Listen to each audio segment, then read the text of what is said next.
Everyone, my name is Krishnaveni. Welcome to Pharmapedia. So చాలా మంది comments లో చెప్తున్నారు, లైక్ మేడం టీఎస్పీజీ సెట్ గురించి చెప్పండి, వాటి గురించి సబ్జెక్ట్స్ ఏమేమి సబ్జెక్ట్స్ ఇంపార్టెంట్ చెప్పండి, జీపాట్ గురించి చెప్పండి, అండ్ టీఎస్పీజీ సెట్ క్లాసెస్ అప్లోడ్ చేయండి, అండ్ జీపాట్ గురించి ఇలా చాలా క్వశ్చన్స్ అయితే కమెంట్ లో పెడుతున్నారు. సో వాళ్ళకి ఒక్కరిద్దరు పెట్టినా ఓకే, వాళ్ళకే ఈ వీడియో అన్నమాట. సో టీఎస్పీజీ సెట్ గురించి అడుగుతున్న వాళ్ళకి చెప్తున్నాను, టీఎస్పీజీ సెట్ మీరు రాయాలి అని అనుకుంటే దానికి ప్రిఫరెన్స్ ఇవ్వకండి. నేను ముందే ఒక జీపాట్ వీడియో క్రియేట్ చేశాను, దాంట్లో చెప్పాను, అండ్ టీఎస్పీజీ సెట్ వీడియో కూడా క్రియేట్ చేశాను, దాంట్లో చెప్పాను లైక్ మీకు టీఎస్పీజీ సెట్ చేయాలి అనుకుంటే మీరు జీపాట్ కి ప్రిపేర్ అవ్వండి. జీపాట్ కి ప్రిపేర్ అయితే ఆటోమేటికల్లీ మీరు టీఎస్పీజీ సెట్ కి ఇంకొంచెం మంచిగా ప్రిపేర్ అవుతున్నట్టే. జీపాట్ కి ప్రిపేర్ అయితే ఆ జీపాట్ ఎగ్జామ్ రాస్తే మీకు కొంచెం నాలెడ్జ్ వస్తుంది. దాని తర్వాత మీకు ఈ పీజీ సెట్ ఏ ఎగ్జామ్ ముందు ఉన్నా ఓకే, బట్ ఇది ఏంటంటే కొంచెం ఇంటర్నేషనల్ వైజ్ ఎగ్జామ్ కదా, సో కొంచెం ఎక్కువ చదువుతాం అనమాట. సో దాంట్లో ఉండే సిలబస్, దాంట్లో ఉండే టాపిక్స్ దీంట్లో కూడా ఉంటాయి కదా. ఈ టీఎస్పీజీ సెట్ కి సపరేట్ గా చదవాల్సిన అవసరం లేదు. ఇది చదివితే జీపాట్ గురించి జీపాట్ సిలబస్ చదివితే మనం అన్ని మాక్సిమం ఎలా అంటే మనకు ఫార్మసీ నుంచి కండక్ట్ చేసే అన్ని గవర్నమెంట్ ఎగ్జామ్స్ కి మనం ప్రిపేర్ అవుతున్నట్టే. ఈ టీఎస్పీజీ సెట్ కానీ, ఫార్మసిస్ట్ కానీ, నైపర్ కానీ, ఏదైనా మనకు గవర్నమెంట్ నుంచి కండక్ట్ అవుతున్న ఎగ్జామ్ కానీ, ఏదైనా కాంపిటేటివ్ ఎగ్జామ్స్ కానీ వాటికి మనం ప్రిపేర్ అవుతున్నట్టే. So GPAT is a top అనమాట. ప్రిపరేషన్ చేయడానికి మనకు చాలా హెల్ప్ఫుల్ అవుతుంది అనమాట. మీరు టీఎస్పీజీ సెట్ గురించి అంటే వాటికి చదువుతున్నారు అనుకోండి, అది పక్కన పెట్టేసి టీఎస్పీజీ సెట్ లెవెల్లో చదవకుండా జీపాట్ లెవెల్లో చదవండి. మీకు టీఎస్పీజీ సెట్ లో ఇంకొంచెం మంచి మార్క్స్ వచ్చే ఛాన్సెస్ ఉంటాయి. సో ఇది జీపాట్ ప్రిపేర్ అవుతున్న వాళ్ళకి ఒక ఇన్ఫర్మేషన్ లాంటిది. ఏంటంటే చాలా మంది స్టూడెంట్స్ ఏం చేస్తుంటారు, సబ్జెక్ట్స్ ఎలా చదవాలి అంటే ఎంత వరకు చదవాలి అని తెలియక ఉన్న సిలబస్ అంతా చదివేస్తూ ఉంటారు. ఇప్పుడు కాగ్నసీ అనుకోండి, మనం అంత లెవెల్లో చదవాల్సిన అవసరం లేదు. ఒకటే బుక్ పెట్టుకొని ఉన్న డ్రగ్స్ అన్ని చదవాల్సిన అవసరం లేదు. సో చాలా మంది అలా సబ్జెక్ట్ వెయిటేజ్ తెలియక ఒక సబ్జెక్ట్ లో ఎన్ని మార్క్స్ అడుగుతారు, ఎన్ని క్వశ్చన్స్ అడుగుతారు, అది తెలియక ఏం చేస్తారంటే ఉన్న సబ్జెక్ట్ ఉన్న సిలబస్ అంతా చదివేస్తారు, టైం వేస్ట్ అవుతుంది, ఇంకొక సబ్జెక్ట్ కి చదివే టైం ఉండదన్నమాట.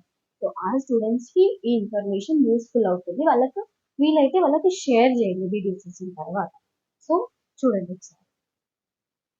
సో మనకు మేజర్ సబ్జెక్ట్స్ ఏంటిది జీపాట్ లో, ఆర్ ఏ సబ్జెక్ట్ లో ఏ ఎగ్జామ్ లో అయినా మనకు మేజర్ సబ్జెక్ట్ ఫార్మస్యూటికల్ కెమిస్ట్రీ, సుటిక్స్, కాగ్నసీ, కాలజీ, అండ్ వేరే సబ్జెక్ట్స్ లైక్ జ్యూరిస్ప్రుడెన్స్ కావచ్చు, బయోకెమిస్ట్రీ, పాథాలజీ, ఆ సబ్జెక్ట్స్.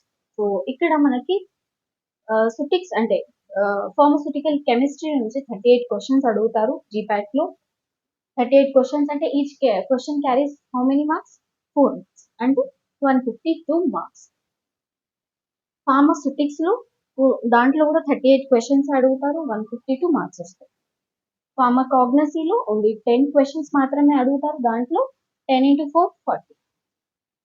ఫార్మకాలజీలో 28 క్వశ్చన్స్ అడుగుతారు, దాంట్లో మనకు 112 మార్క్స్ వస్తాయి. అదర్ సబ్జెక్ట్స్ లైక్ జ్యూరిస్ప్రుడెన్స్ కావచ్చు, బయోకెమిస్ట్రీ, మైక్రోబయాలజీ, పాథాలజీ, ఆ సబ్జెక్ట్స్ వాటిలో నుంచి 11 క్వశ్చన్స్ వస్తాయి. మనం 11 into 4 ఎంత, 44. టోటలీ 125 క్వశ్చన్స్, 500 మార్క్స్, 3 hours మనకు ఎగ్జామ్ డ్యూరేషన్ అన్నమాట. So this is the subject wise weightage of GPAT 2024. అంటే ఎవ్రీ ఇయర్ ఇలానే ఉంటుంది.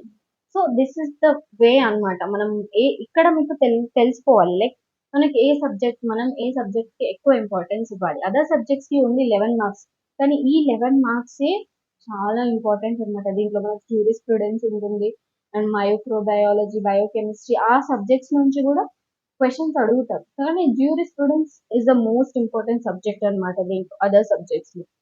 So this is the subject wise weightage. So దీని త్రూ మీకు అర్థమైంది అని నేను అనుకుంటున్నాను. ఇప్పుడు చూసుకోండి, ఇప్పుడు చదివే వాళ్ళు ఆర్ ఫ్యూచర్ లో ఇప్పుడు జీపాట్ కోసం ప్రిపేర్ అవుతున్న వాళ్ళు ఆర్ ఎగ్జామ్ రాయబోయే వాళ్ళు ఈ అనాలిసిస్ ని చూసుకొని ఏ సబ్జెక్ట్ కి ఎంత ఇంపార్టెన్స్ ఇవ్వాలి, ఎంత టైం కేటాయించాలి అని మీకు మీరే ఒక టైం టేబుల్ ప్రిపేర్ చేసుకోండి వీటిలోంచి. అండ్ నేను ఇంకొక వీడియో పెడతాను. అంటే ఎగ్జామ్‌కి కొన్ని డేస్ ముందు పెడతాను. లైక్ స్ట్రాటజికల్లీ మనం కొంచెం ఒక 30% చదివితే చాలు. మనం ఆ ఎగ్జామ్‌ని ఎలా క్రాక్ చేయాలి అనే ఒక స్ట్రాటజీని నేను మీకు చెప్తాను. ఇప్పుడే పెట్టేసాననుకోండి చాలామంది డిలే అంటే చదవకుండా వదిలేస్తారనమాట. సో, అలా ఆహ్, నేను స్టూడెంట్స్‌కి నేనే స్పాయిల్ చేయలేను కదా! సో, ఎగ్జామ్‌కి ఒక ఆహ్, 1 వీక్ ముందు, 2, 3 డేస్ ముందు ఆ వీడియోని పోస్ట్ చేస్తాను. 30% ఆఫ్ ద సిలబస్ చదివితే దాని తర్వాత మనం ఆ ఎగ్జామ్‌ని మనం ఎలా క్రాక్ చేయొచ్చు. ఈ జీపాట్ ఎగ్జామ్‌ని. అదొక స్ట్రాటజీ ఉంటుంది. Easy strategy. మీరు అర్థం చేసుకుంటే చాలు. But 30-40% of the syllabus complete చేయాలి.